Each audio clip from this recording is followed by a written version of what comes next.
Is he really out? Like completely? Taehyun's footsteps moved closer to the bed. Sung-ho felt eyes on him. He kept his breathing slow and steady, the way it had been for the past hour. Look at him. He's practically dead. The doctor said severe head trauma. He might never wake up. Good. The word came from Yuna's lips like poison. That makes everything easier. Sung-ho's blood turned to ice in his veins. Yuna continued, her heels clicking against the tile floor as she paced. The accident was clean. No witnesses. The brake failure will look like a mechanical issue. Your guy at the shop did good work. He better have, for what we paid him. They had done this. They had caused his accident. Sung-ho's mind raced as the pieces fell into place. The way his brakes had failed on the Pacific Coast Highway. The way his car had gone through the guardrail and tumbled down the cliff. The way he'd been thrown from the vehicle and left for dead on the rocks below. It wasn't an accident. It was attempted murder. And the woman he'd planned to marry was behind it. Taehyun laughed softly. Can you imagine?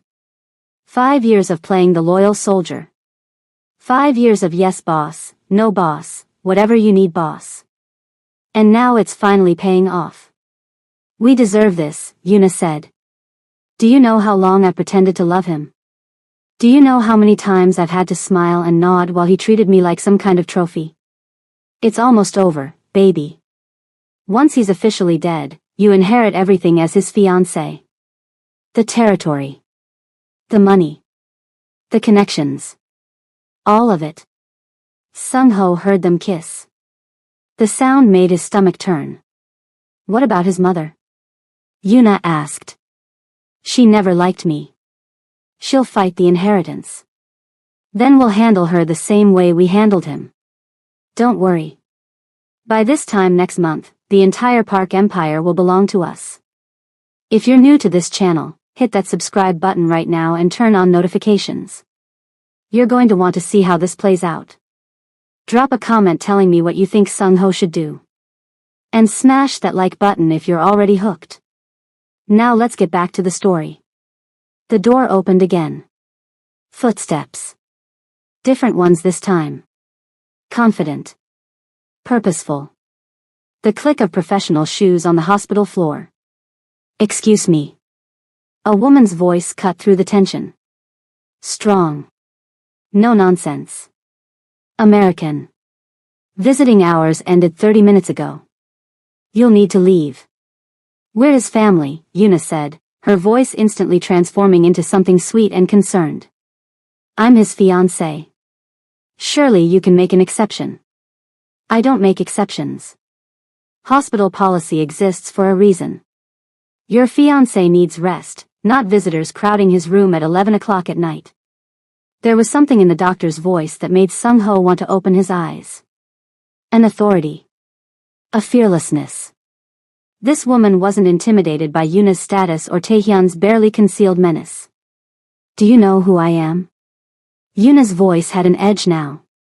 I know exactly who you are, Miss Kim. Your family's donations to this hospital are well documented. But that doesn't change the rules.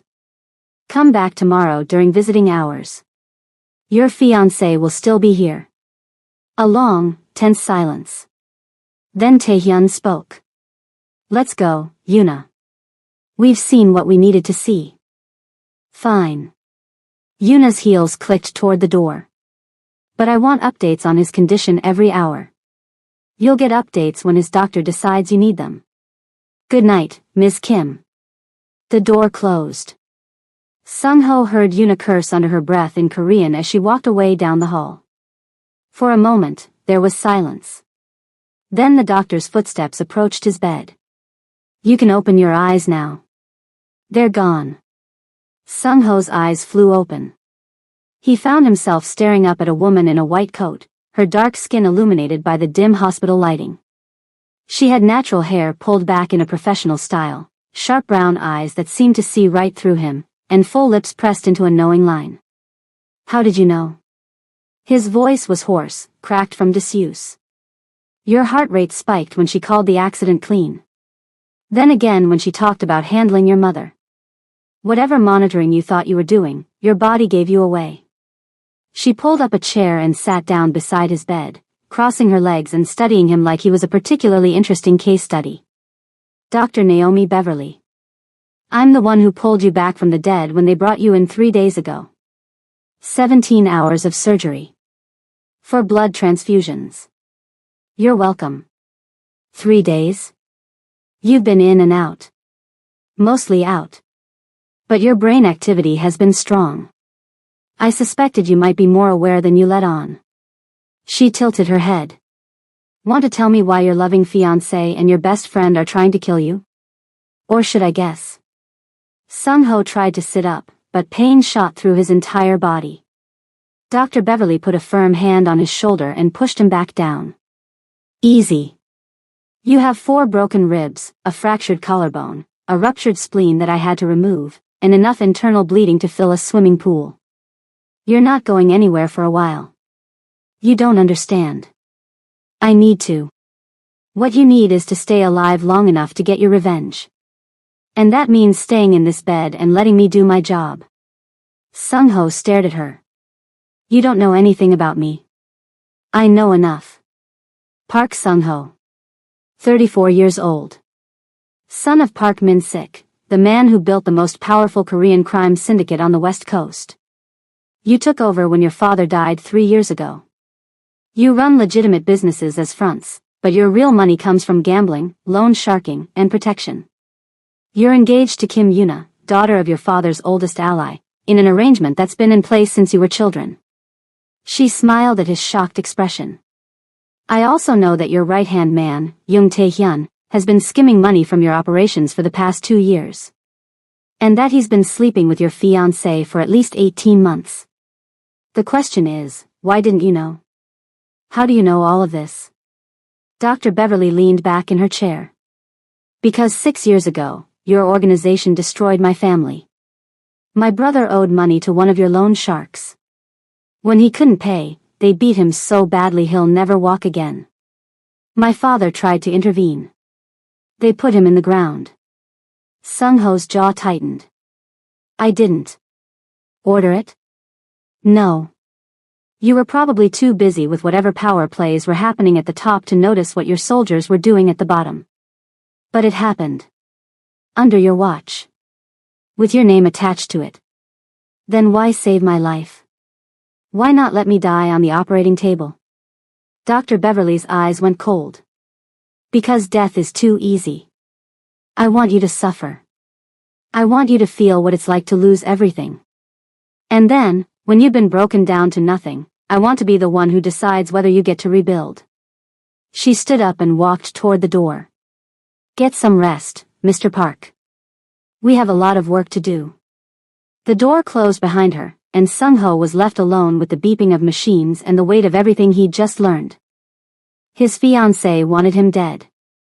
His best friend had betrayed him.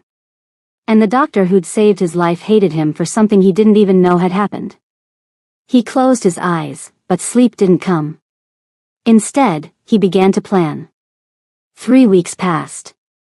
Sung-ho remained in the hospital, officially in a coma, while Dr. Beverly managed his care and kept his true condition hidden from the outside world.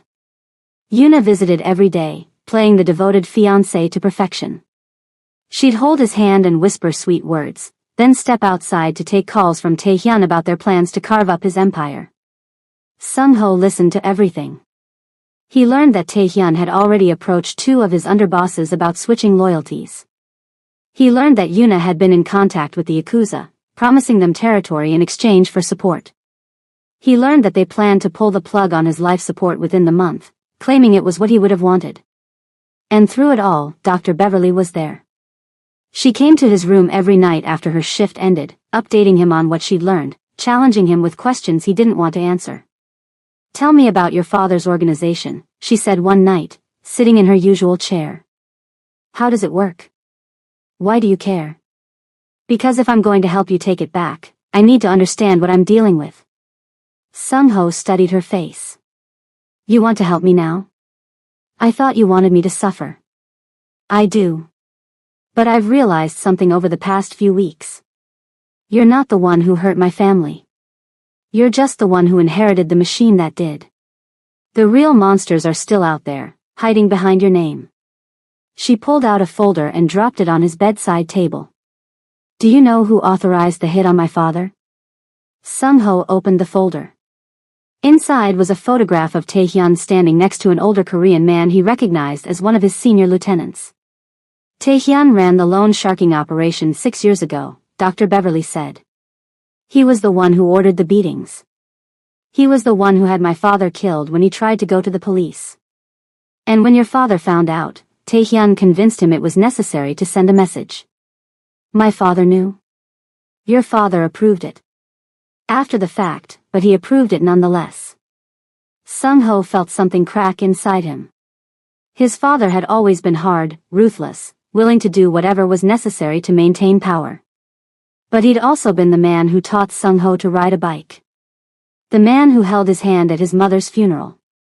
The man whose approval Sung-ho had spent his entire life trying to earn. Why are you telling me this? Dr. Beverly leaned forward. Because you need to understand what you're really fighting for. This isn't about saving your empire. This isn't about getting revenge on your cheating fiancé. This is about tearing down everything your father built and starting over. The question is, are you willing to do that?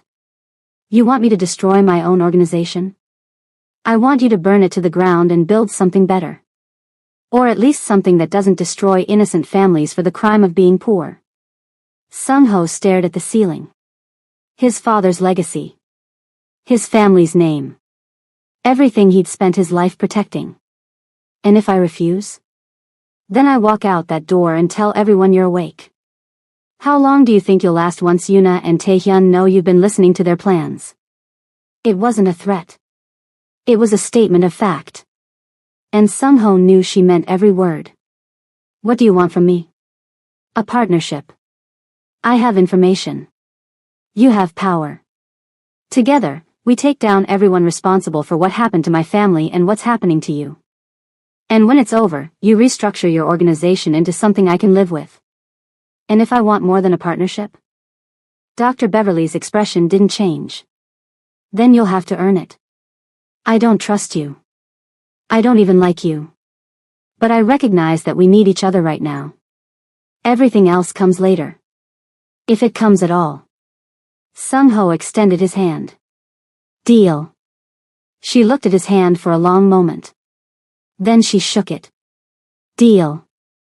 If you're still with me, drop a comment right now. Tell me whose side you're on. Are you Team Sung-ho, or do you think Dr. Beverly is playing her own game? Like this video if you want to see how this partnership develops. And subscribe if you haven't already because things are about to get intense. The next phase of their plan required Sung-ho to die. Not actually die, of course. But the world needed to believe he was gone. Only then could he move freely against his enemies. Dr. Beverly orchestrated everything. She falsified medical records, bribed the night staff, and arranged for a body to be substituted during the transfer to the morgue. A homeless man who died of natural causes, his features altered just enough to pass a grieving fiancé's inspection. Yuna's performance at the viewing was masterful. She collapsed. She wailed. She had to be physically carried from the room. But that night, when she thought no one was watching, she popped champagne with Taehyun in the penthouse that now belonged to her. To us, she said, clinking her glass against his. And to finally being free. What she didn't know was that the penthouse had been bugged. Every word she said was being recorded by a man who was supposed to be dead. Sung-ho had been moved to a safe house in Oakland, a modest apartment in a neighborhood where no one would think to look for a Korean crime boss. Dr. Beverly visited every day, bringing supplies, information, and a growing sense of something neither of them wanted to name. The funeral is tomorrow, she said, sitting on the edge of his bed as he reviewed documents on a laptop. Your underbosses will be there. So will the Yakuza representatives. It's the perfect opportunity to see who's really loyal. I don't have anyone loyal. Not anymore. That's not true. She paused. There's a man named Cho Sung-jin. He was your father's driver for 20 years. Taehyun forced him into early retirement because he asked too many questions about the accounting. He lives in Koreatown now. Runs a small restaurant. How do you know about him? I've been doing research. Sung Jin didn't approve of how things were being run. He tried to warn your father about Taehyun's side operations, but your father dismissed him as paranoid. Sung Ho remembered Sung Jin. A quiet man with sad eyes who always had candy in his pocket for the children. He'd been a fixture of Sung Ho's childhood, driving him to school, waiting outside his martial arts classes, sometimes sneaking him ice cream when his father wasn't looking. Taehyun forced him out. Threatened his family. Sung Jin has a daughter with health issues. Taehyun made it clear that her medical bills would become a problem if Sung Jin didn't disappear quietly. Sung Ho's fist clenched. Another sin. Another innocent person destroyed by the machine he'd inherited. I want to meet him. That can be arranged. But first, we need to talk about something else.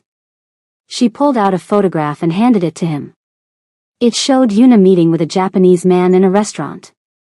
That's Tanaka Hiroshi. He's a liaison for the Yakuza's Los Angeles branch. They've been negotiating territory rights.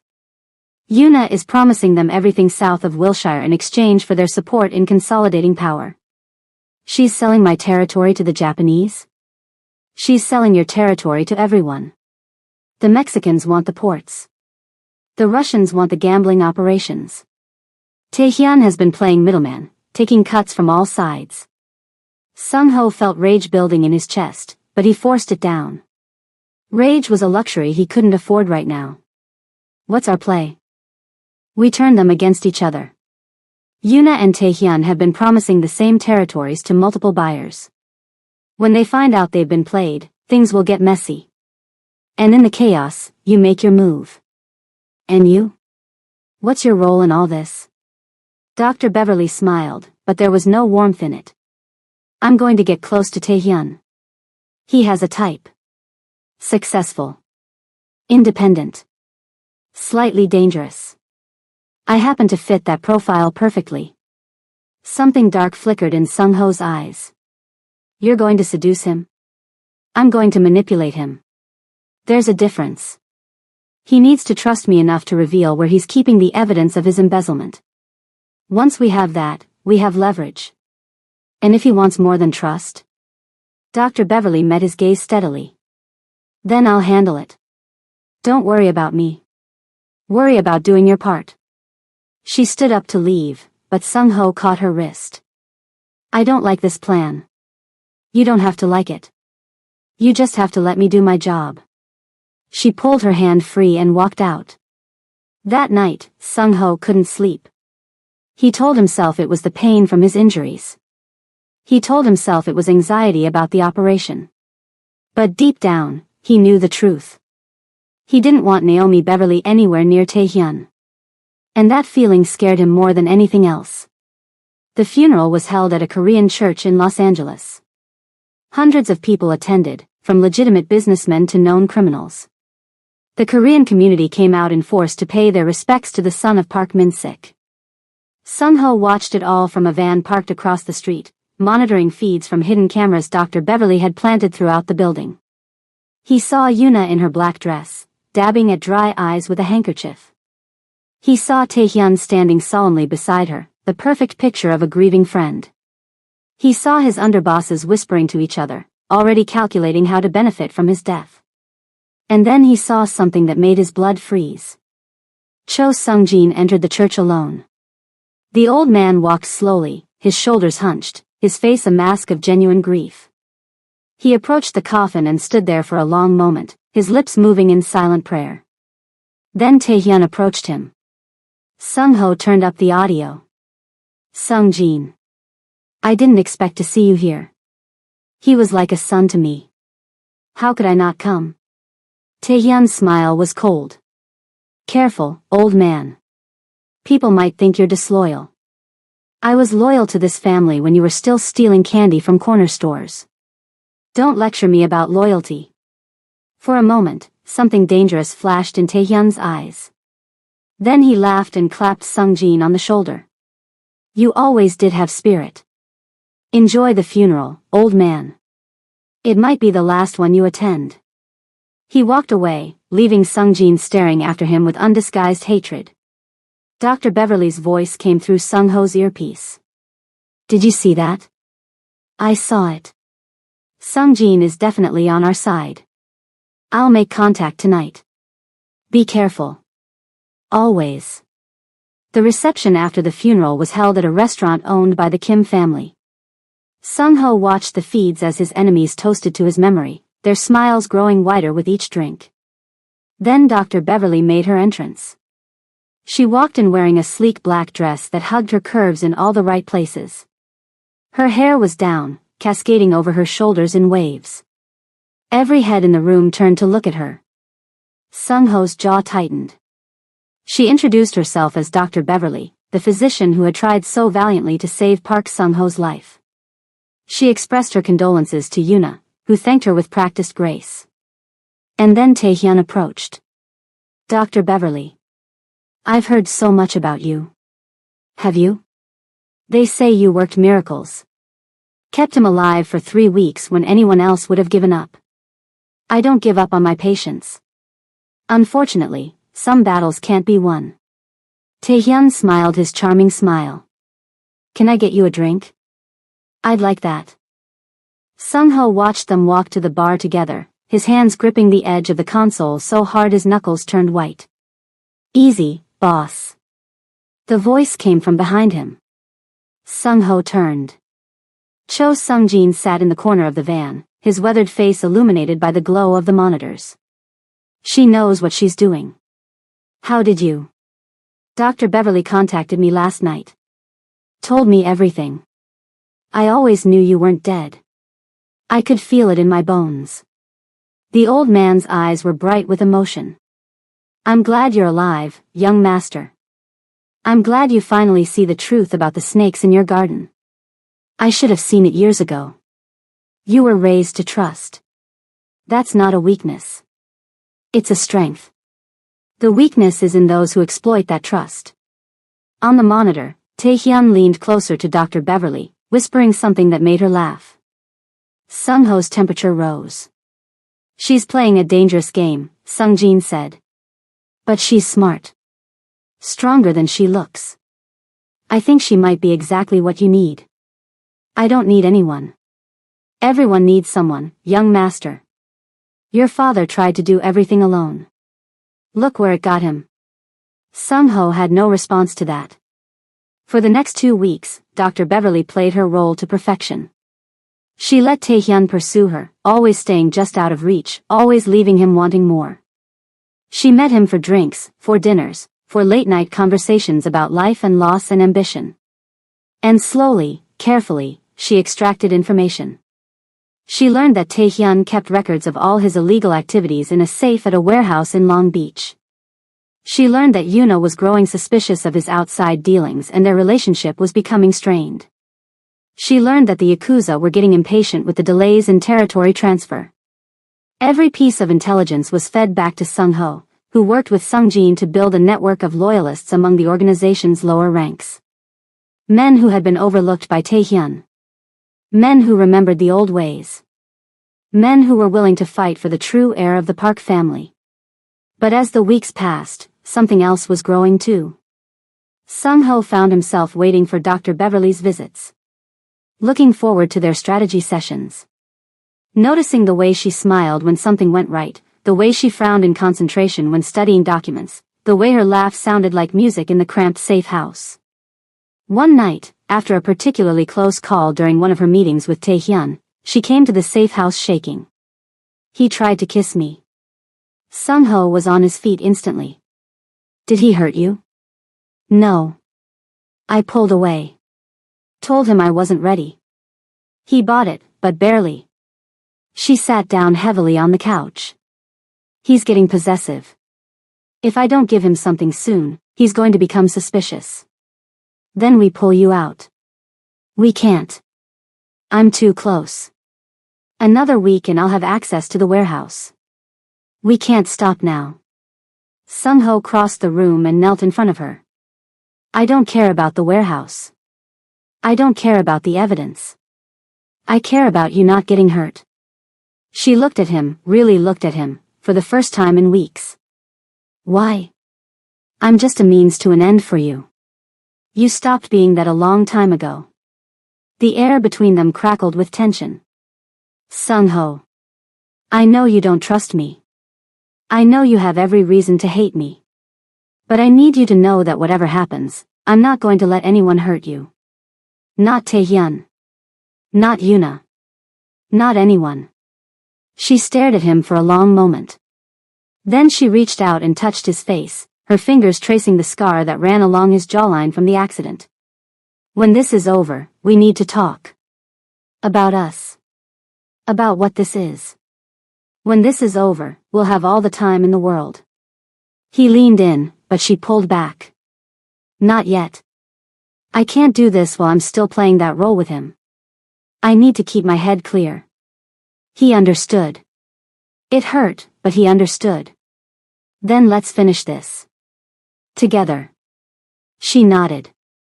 Together. Drop a like right now if you're feeling the tension between these two. Comment what you think is going to happen when they finally make their move. And if you're not subscribed yet, hit that button because the action is about to explode. The plan was set in motion on a Wednesday night. Dr. Beverly convinced Taehyun to take her to the warehouse to show her the scope of his operations. He was eager to impress her, eager to show off the empire he was building. His ego had always been his weakness.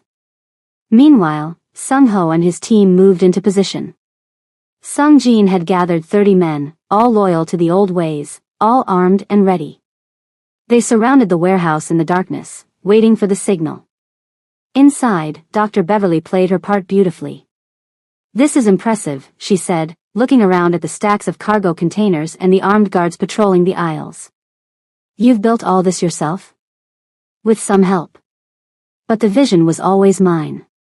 Taehyun wrapped an arm around her waist. And soon, it'll be so much bigger. I'm talking international. Korea, Japan, China. The whole Pacific Rim. And Yuna? Where does she fit into this vision? Taehyun's expression soured. Yuna is a means to an end. She has the family connections I need. But once the power is consolidated, she'll be dealt with. Dealt with how? The same way we dealt with Sung-ho. Accidents happen. Dr. Beverly smiled. You really are ruthless, aren't you? That's what it takes to win in this world. She turned to face him fully. Then I have a confession to make. What's that? I've been playing you this whole time. Before Taehyun could react, the warehouse doors exploded inward. Sung-ho's men flooded the building, taking down guards with brutal efficiency. Gunfire erupted. Men screamed. Chaos reigned. Taehyun grabbed Dr. Beverly, pulling a gun and pressing it to her temple. Nobody move. I'll kill her. Sung-ho emerged from the smoke, walking slowly toward them. He looked nothing like the broken man in the hospital bed. He looked like a predator. A king reclaiming his throne. Hello, brother. Taehyun's face went pale. That's impossible. You're dead. I watched you die. You watched me pretend to die. There's a difference. This is a trick. It has to be. No trick. Just patience. Something you never had. Taehyun's grip on Dr. Beverly tightened. Stay back or I swear I'll blow her brains out. Sung-ho stopped walking. His eyes met Dr. Beverly's. She gave him an almost imperceptible nod. You know, Taehyun, in all the years we worked together, you never once managed to beat me at anything. Business. Fighting. Strategy. You were always second best.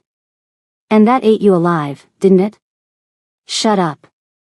That's why you had to cheat. Why you had to sabotage my car. Why you had to steal my fiancé. Because you knew, deep down, that you could never beat me in a fair fight. I said shut up. Dr. Beverly moved. It was fast, precise, the result of years of trauma surgery giving her steady hands and split-second reflexes. She grabbed Taehyun's wrist, twisted, and drove her elbow into his solar plexus. The gun went off, but the bullet hit the ceiling. Sung-ho was on him in an instant. The fight was brutal and short. Taehyun was no match for Sung-ho's rage, for years of pent-up fury finally unleashed. When it was over, Taehyun lay on the concrete floor, bloody and broken. Sung-ho stood over him. "Where's the safe? The one with all your records?" Taehyun spat blood. "Go to hell." Dr. Beverly stepped forward. "Third container on the left. Blue door." Combination is probably his mother's birthday. Narcissists always choose something they'll remember. Sung-ho smiled despite himself. "You really did your research." "I always do." 20 minutes later, they had everything. Records of every illegal transaction, every bribe, every murder ordered by Taehyun over the past 6 years. Enough evidence to bring down half the organization. But they weren't done yet. Yuna was waiting at the penthouse when Sung-ho walked through the door. She was drinking wine, watching the city lights, completely unaware that her world was about to collapse. "Can I help you?" she said without turning around, assuming it was one of the servants. "I hope so." She whipped around, and the wine glass shattered on the floor. "Sung-ho. That's not possible. You keep saying that. And yet, here I am." He walked toward her slowly, savoring every second of terror on her face. "Where's Taehyun? He would have warned me if." "Taehyun is currently enjoying the hospitality of my men." He had a lot to say once he realized I wasn't in a forgiving mood. Yuna's mask crumbled. The sweet, devoted fiancé disappeared, replaced by something cold and calculating. "You have no idea what you're dealing with. The Yakuza will. The Yakuza received copies of your communications with the Russians and the Mexicans an hour ago. The ones where you promised them the same territories you promised to Tanaka. They're not happy. In fact, I believe Tanaka himself is on his way here right now to discuss the situation." All the color drained from Yuna's face. "You can't do this. I'm a Kim. My family will. Your family has already been informed of your activities. They're very disappointed. Something about bringing shame to the Kim name." He smiled coldly. "They've agreed to stay out of this matter entirely. Whatever happens to you is between us." Yuna lunged for a drawer, probably going for a weapon, but Dr. Beverly stepped out of the shadows and intercepted her. "I wouldn't do that if I were you." Yuna stared at the woman who had supposedly been her ally in grief. You were working with him the whole time. From the very beginning. Well, almost the very beginning. At first I just wanted to watch you both suffer. But then I realized there were better ways to get justice." Yuna spat at her. Dr. Beverly didn't flinch. "What do you want?" Yuna demanded, turning back to Sung-ho. "Money? Territory? Name your price." "I want the truth." "Why? Why did you do this?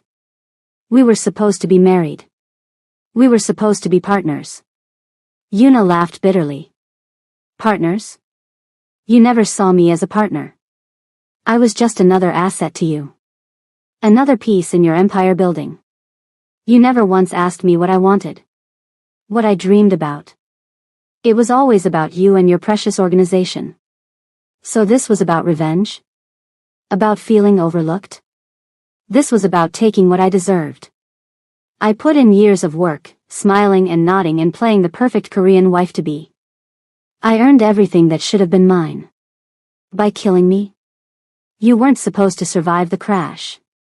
You were supposed to be just another tragic accident.